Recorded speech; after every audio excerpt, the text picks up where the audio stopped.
دنیا پور assistant commissioner سید وسیم حسن کی قیادت میں ڈینگی سے آگاہی کے حوالے سے واک نکالی گئی۔ اس حوالے سے مزید جانیں گے کاظم عباس بلوچ کی رپورٹ میں۔ وزیر اعلیٰ پنجاب سردار عثمان بزدار کی ہدایت پر دنیا پور میں ڈینگی ڈے منایا گیا۔ اسسٹنٹ کمشنر دنیا پور سید وسیم حسن کی قیادت میں ڈینگی کی آگاہی کے حوالے سے واک نکالی گئی۔ آگاہی واک میں deputy district health officer doctor Mansoor ul-Haq, محکمہ صحت، CDC برانچ کے افسران اور ملازمین سمیت لیڈی ہیلتھ ورکرز بھی شریک تھے۔ ریلی کے شرکا نے ہاتھوں میں ڈینگی کی آگاہی کے حوالے سے بینرز اٹھا رکھے تھے۔ آگاہی واک تحصیل ہیڈ کوارٹر ہسپتال سے شروع ہو کر دنیا پور پبلک اسکول پر اختتام پذیر ہوئی۔ واک کے اختتام پر ڈینگی کی آگاہی کے حوالے سے پمفلیٹ بھی تقسیم کیے گئے۔ Deputy district health officer doctor Mansoor ul-Haq نے میڈیا سے گفتگو کرتے ہوئے کہا گورنمنٹ کی ہدایت پہ آج ڈینگی اویئرنیس واک کا انعقاد کیا گیا ہے، جس میں ہیلتھ ڈپارٹمنٹ میں سے CDC supervisor, centre inspectors, nutrition supervisors اور ہماری ہیلتھ ورکرز نے بھرپور انداز میں شرکت کی ہے۔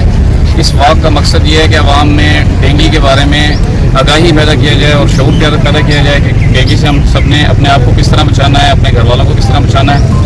اور جو ہے اس کے علاوہ ہم نے ایک سیمینار کا بھی انعقاد کرنا ہے ابھی تھوڑی دیر میں، اور اس ساری واک اور سیمینار کو جو آرگنائز کر رہے ہیں، اس کو لیڈ کر رہے ہیں اور جن کی سپرویژن میں جو ہو رہا ہے ہمارے اسسٹنٹ کمشنر صاحب ہیں، اور ہم سب انشاءاللہ پر امید ہیں کہ تحصیل دنیا پور سے انشاءاللہ ہم ڈینگی کو مکمل طور پر ختم کریں۔ کہ واک نکالنے کا مقصد عوام میں ڈینگی کے حوالے سے آگاہی اور شعور پیدا کرنا ہے۔ ڈینگی سے خود کو اور اپنے گھر والوں کو کس طرح بچانا ہے۔ ڈینگی کی افزائش کی روک تھام سے ہی ڈینگی پر قابو پایا جا سکتا ہے۔ کیمرہ ٹیم کے ساتھ ڈاکٹر کاظم عباس بلوچ، پراز نیوز، لودھراں۔